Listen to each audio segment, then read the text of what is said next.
you're the Joe Mafela of Boston. Yeah. Joe Mafela where chicken licken. Is that good or is that nice? It's good, it's nice. Oh, it's good and nice. It's good, it's nice.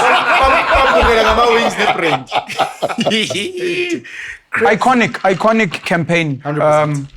There are things we can't quantify the value of, and that's one of them. And in a fair world, they're meant to be like, look, we know we did the what, but this was actually bigger than we thought. We'd like you to be more of a face, an ambassador. We'd like to pay you more. And Shares.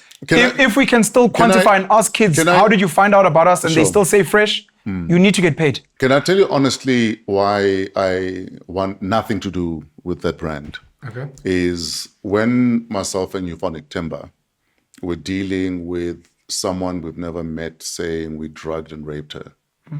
There's brands you work with. Yeah. And you say to them that, listen, this is the situation, but this is the truth. Yeah. This is their position. But the fact that they were very quick to panic, and I think corporate SA does that. Yeah. They were very quick to panic about the whole thing. And I think at the time, I think it was Rosie Motene who sent them an email. I think she was working for people opposing women abuse or something. Yeah.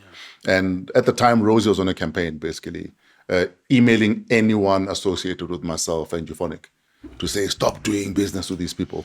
And having explained to them the situation and seeing them run for the hills still, for me, was a bitter pill to swallow, given the relationship we have.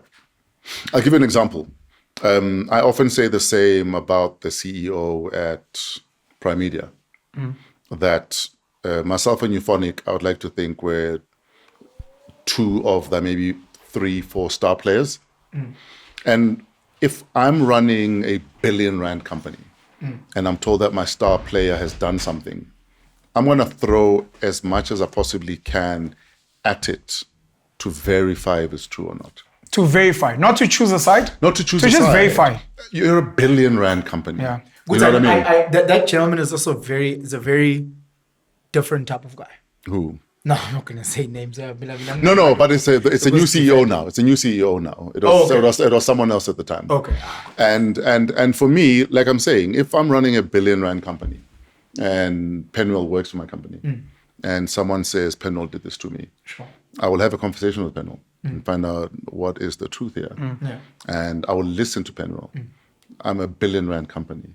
I have enough money. Because it's like allegations. I have enough money to hire enough private investigators to get to the bottom of the thing. Gotcha. That's what I would do. You know what I mean? And I felt they had an opportunity to do that, but they didn't. If I have a R1 billion company, I have an opportunity to find a cell phone expert. They can get phone records. They can triangulate and find out. At the time this person said this happened, were any of you three in that area within that entire period?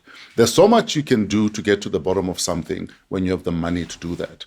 But if the first instinct is to run for the hills, then for me, you're not even worth your weight in salt.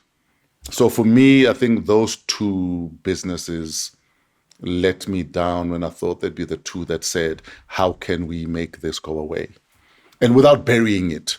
Because for me, I'm about clear your name. Don't bury shit. Especially if you have nothing to hide, if you have nothing to run away from. Don't bury shit. Is the silver lining that, well, I think you alluded to it, would say, now you know where the thing is, when you're going through a fire, that's when you realize who's on your side and who's not. Sure.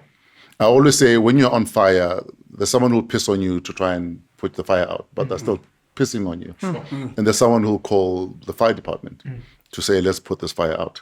And that's what you learn when you're going through shit or dealing with shit. So that's the silver lining. Like I said to you guys earlier on, that there's always a silver lining.